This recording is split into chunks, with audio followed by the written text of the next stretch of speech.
diabo não tem medo de estar importado, o diabo não tem medo de dinheiro, mas ele treme na base quando ele vê um crente cheio do Espírito Santo de Deus. Aleluia. Existe uma diferença daquele que busca, daquele que quer ter uma vida com Deus, daquele que não quer nada. Podemos dizer que na igreja de hoje a metade iria para o céu, mas uma outra metade não. Por quê? Porque são pessoas que o foco já não é mais a presença do Senhor. O foco já não é mais buscar o Senhor. O foco, olha aqui para mim, o foco não é mais estar na presença de Deus. Se mudou os objetivos. O objetivo da igreja já é outro, está tudo errado, irmãos. Os valores são outros, está tudo errado. Não se fala de santidade, não se fala de pecado. São assuntos que em alguns lugares já nem se comenta mais. Não se fala daquilo que é errado, daquilo que desagrada a Deus. A Bíblia é clara, irmãos. As pessoas elas não querem ver a verdade da Bíblia, então não se prega mais sobre isso. E tem coisa que se você for falar é até perigoso, porque você é criticado, porque você responde até processo. Isso é muito sério.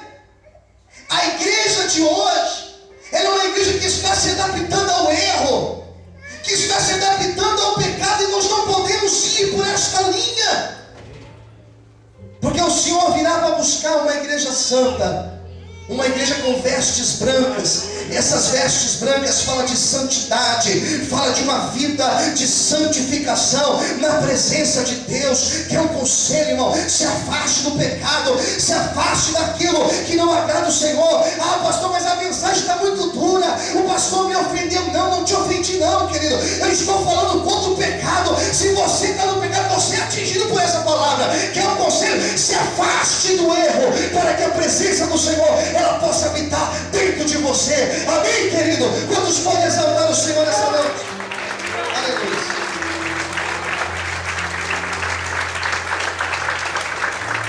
A diferença está no buscar. E quantas pessoas já não buscam mais? Vem para a igreja com outros propósitos, menos buscar a Deus. Você chega e pergunta: o que você veio fazer? Ele veio buscar uma bênção. Você não vai buscar uma bênção, você veio buscar a Deus. Quem entendeu? Diga amém. Eu vim aqui buscar sucesso na minha vida. Você não vai buscar sucesso nenhum, você vai buscar a presença de Deus. Amém, queridos? Vamos lá, versículo 5. Esse versículo é muito importante. Tardando o esposo, tosquenejaram todas e adormeceram. Qual que é a situação da igreja? Uma igreja que dorme. Uma igreja que dorme. Esse dormir, preste atenção, quer dizer que a igreja estava esperando, e de tanto esperar, acabou dormindo. E o que a Bíblia fala sobre dormir?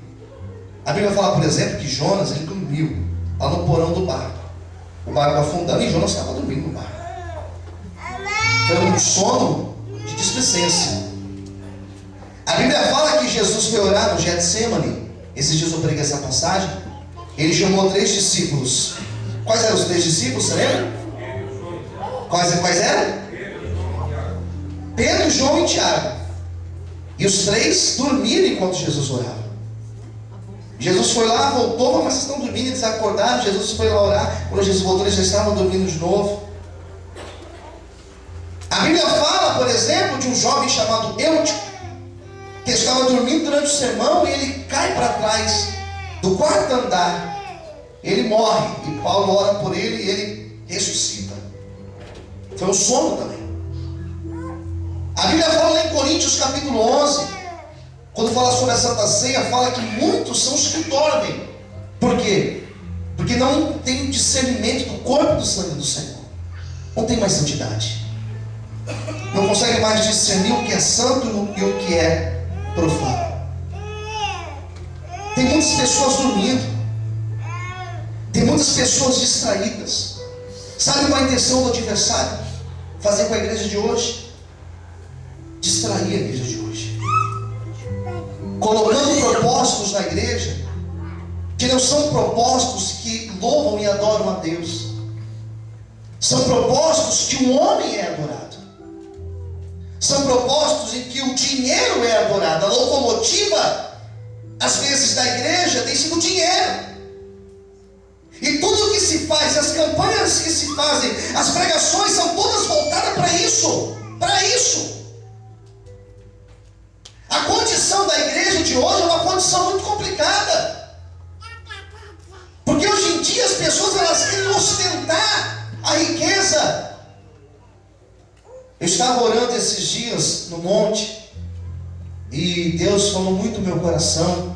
Eu creio que nós chegaremos um dia a ter um programa de televisão. Quem crê nisso? Diga amém. Eu creio nisso. E eu estava orando nesse propósito. Eu falei, Deus, o dia que eu estiver lá, Senhor, o Senhor pode ter certeza que eu vou pregar tudo o contrário do que estão pregando hoje em dia. Se hoje em dia estão pregando a busca ao material, se hoje em dia estão despregando o que Jesus pregou, porque o próprio Jesus pregou que nós não devemos correr atrás dessas coisas, que nós não devemos amar o dinheiro, porque o dinheiro é a raiz de todos os males. O dia que nós estivermos lá e tiver condição de pregar para uma rede nacional, você pode ter certeza que nós vamos pregar totalmente inverso a isso. Nós vamos pregar o que a Bíblia diz. Nós vamos pregar essa verdade aqui. Pode ser que muita gente não vai se agradar, mas não tem problema. Pode ser que vai ser um programa assistido por poucos, mas não tem problema. Muitos são chamados, mas poucos são os escolhidos. Amém, queridos? A igreja hoje em dia ela está num sistema, ela leva as pessoas a essa busca. Não é só o capitalismo, a igreja de hoje, ela leva as pessoas a buscarem, a terem mais, e nunca estão satisfeitas com aquilo que elas têm. É assim a igreja de hoje. As pessoas estão mais ocupadas com as suas coisas do que com as coisas de Deus. É uma igreja distraída. É uma igreja que as pessoas estão mais preocupadas com o bem-estar, com as suas vidas, sua vida profissional, com o seu lazer, com sua família, com as suas coisas. E o tempo para Deus é o tempo da sobra. A igreja de hoje ela acaba indo para isso. As pessoas buscam, as pessoas dedicam tempo para tudo, dedicam tempo a tudo nessa vida, mas o tempo para Deus é um tempo mínimo. Sabe o que é isso? Uma igreja distraída, uma igreja que está dormindo. Pode ser que na tua semana inteira você não tenha um tempo para Deus. Pode ser que durante o seu dia você não separe um tempo do Senhor, para o Senhor. Quer um conselho? Comece a separar o seu tempo para Deus, porque Jesus está voltando. Antes que você pense, a trombeta vai soar e o Senhor voltará para arrebatar a sua igreja. Quantos estão aguardando esse dia? Então adore o Senhor e exalte o nome de Deus nessa noite.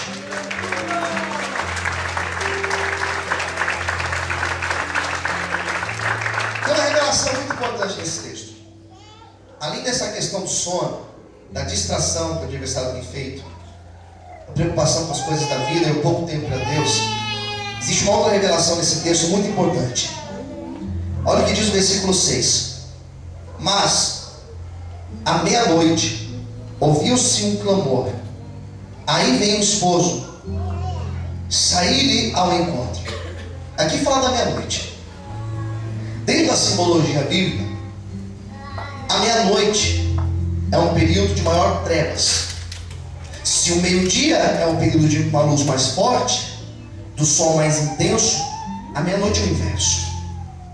Dentro da simbologia bíblica, a meia-noite fala de um tempo difícil. Fala assim comigo, meia-noite fala de um tempo difícil. Jesus fala que ele voltará meia-noite. Alguém fala, pastor, mas como assim meia-noite? Ninguém sabe o dia nem a hora. E outra, meia-noite aqui no Brasil, lá no Panamá, se aqui for meia-noite, Panamá que horas? 10 da noite. Então já não vai funcionar.